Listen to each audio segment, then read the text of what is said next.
পৃথিবীতে একজন মানুষই শুধু জান যে তিনি পৃথিবীতে কতদিন বাঁচবেন, সেটা হচ্ছে সাইয়েদনা আদম আলাইহিস সালাম। ওনাকে বলে দেয়া হয়েছিল উমরুকা আলফু সানা, তুমি পৃথিবীতে বাঁচবে 1000 বছর। কয় বছর? সাইয়েদনা আদমের সামনে অনেকগুলো রূহ রাখা হলো। সাইয়েদনা আদম বললেন, এরা কারা? আল্লাহ বললেন, এরা হচ্ছে নাসালুক, তোমার বংশধর, পৃথিবীতে তোমার পর এরা পৃথিবীতে আসবে।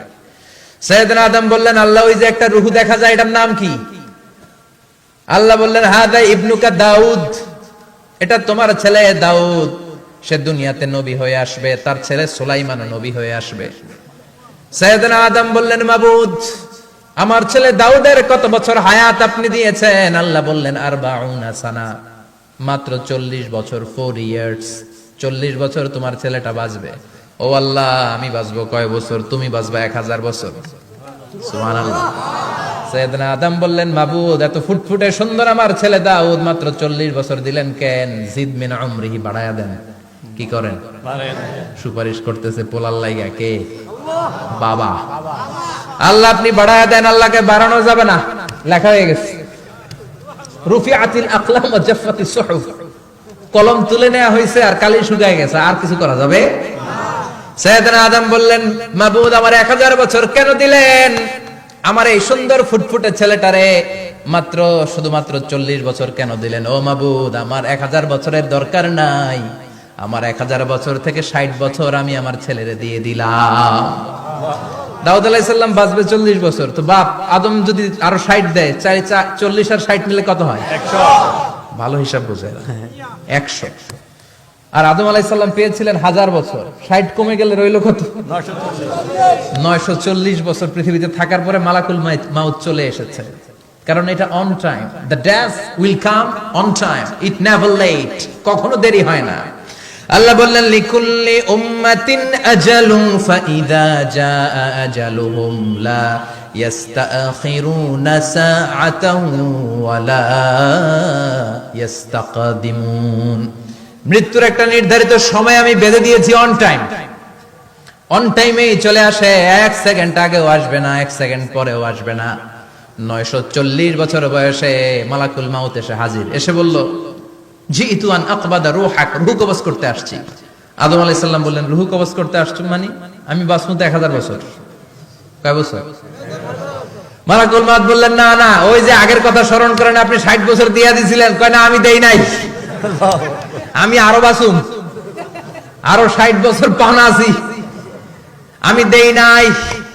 মালাকুল মাউত বললেন, আপনি দিয়েছেন? আদম বলে, দেই নাই। মালাকুল মাউত বলে, আল্লাহ ঘটনা দেখেন, দিয়া কয় দেই নাই। আল্লাহ কয়, থাক, কথা কইস না, আয়া পড়। সুবহানাল্লাহ পড়েন। নাসিয়া আদম ফানাসিয়া বানু, ভুলে গেছেন উনি। আমরা ভুলে যাই, আমরা খেয়ে বলছি খাই নাই, নিছিলাম পকেটে, কয় নেই নাই। এরকম ডাকাইত আছে না নাই? আছে। নাসিয়া আদম ফানাসিয়া বানু, বিশ্বনবী বললেন, আদম ভুলেছে তো তার সন্তানরাও ভুলে যায়। জাহাদা আদম ফাজাহাদাত যুররিয়াতু, আদম অস্বীকার করেছে, তার সন্তানরাও অস্বীকার করে। সেদিন থেকে আল কিতাবা ওয়া শুহুদ, মানে লিখে রাখার সিস্টেম আর সাক্ষীর সিস্টেম চালু হয়েছে। সুবহানাল্লাহ পড়ে। সুবহানাল্লাহ। 940 বছর বয়সে মালাকুল মাউত এসে আদম আলাইহিস সালামের রূহ নিতে পারে নাই।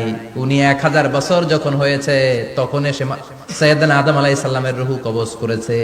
যেই দিন পৃথিবীর প্রথম মানব, প্রথম নবীর রূহ মালাকুল মাউত দুনিয়া এসে কবজ করেছে, ওই দিনটাও ছিল জুমাবার। সুবহানাল্লাহ, আল্লাহু আকবার। আবার বিশ্বনবী বললেন, লা তাকুমুস সাআহ ইল্লা ফি ইয়াউমিল জুমআহ ইযা যুলজিলাতিল আরদু জিলজালাহা ওয়া আখরাজাতিল আরদু আসকালাহা ইযা রুজ্জাতিল আরদু রাজ্জান ওয়া বুসাতিল জিবালু বাসসা।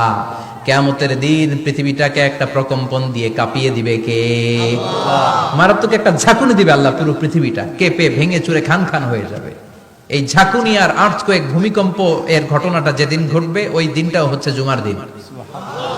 চিৎকার করে পড়েন সুবহানাল্লাহ। তার মানে আদম সৃষ্টি হলো জুমার দিনে, দুনিয়ায় নামিয়ে দেয়া হলো জুমার দিনে, তওবা কবুল করে নেওয়া হলো জুমার দিনে, রূহ কবজ করা হলো জুমার দিনে, আবার কিয়ামত সংগঠিত হবে জুমার দিনে। পড়েন সুবহানাল্লাহ।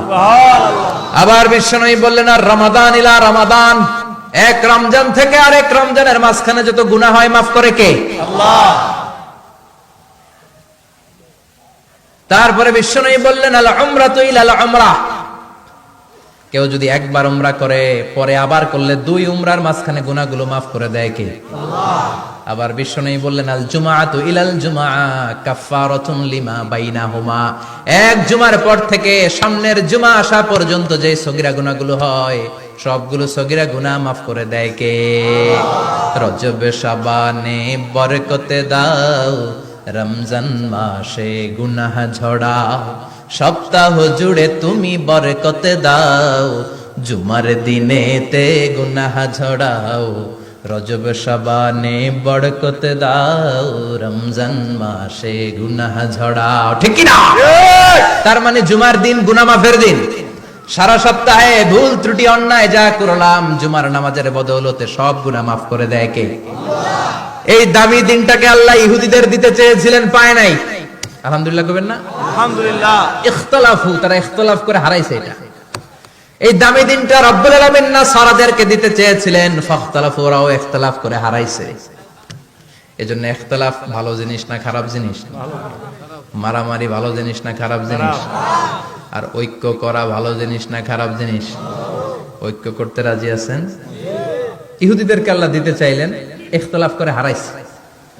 নাসারারাও হারাইছে। ফাজা আল্লাহু বিনা ফাহাদানা বিহাদা দ্বীন, রব্বুল আলামিন এই দিনটা আমাদেরকে দিলেন, আমরা ইখতিলাফ করি নাই, বিশ্বনবীর হাতে হাত রেখে ঐক্য করে ঘোষণা দিয়েছি জুমার দিন আমাদের সাপ্তাহিক দিন। সুবহানাল্লাহ।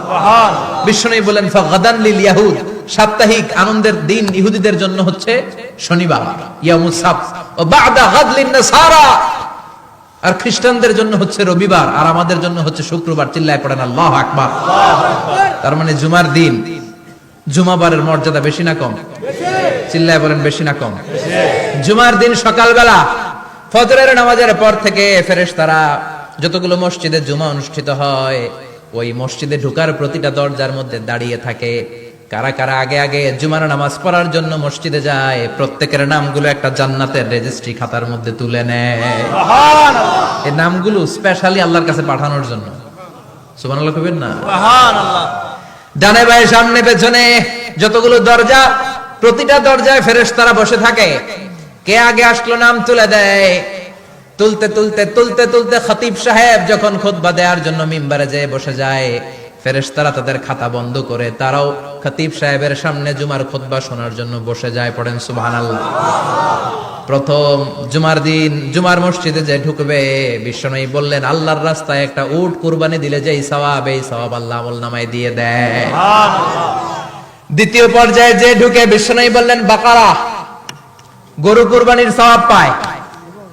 3 নম্বরে যে ঢুকবে, বিশ্বনবী বললেন কাবসা, হাদিসের ভাষায় এসেছে আল কাবাস, কাবাস মানে হলো বকরি, বকরি কুরবানির সওয়াব। 4 নম্বরে যে ঢুকবে তার হচ্ছে দাজাজা, দাজাজা মানে মুরগি। 5 নম্বরে যে ঢুকবে, বিশ্বনবী বললেন বাইদা, নোয়াখালীরা কয় বয়দা, আমরা কই আন্ডা, কুমিল্লায় কই ডিম। আছে না নাই? আছে।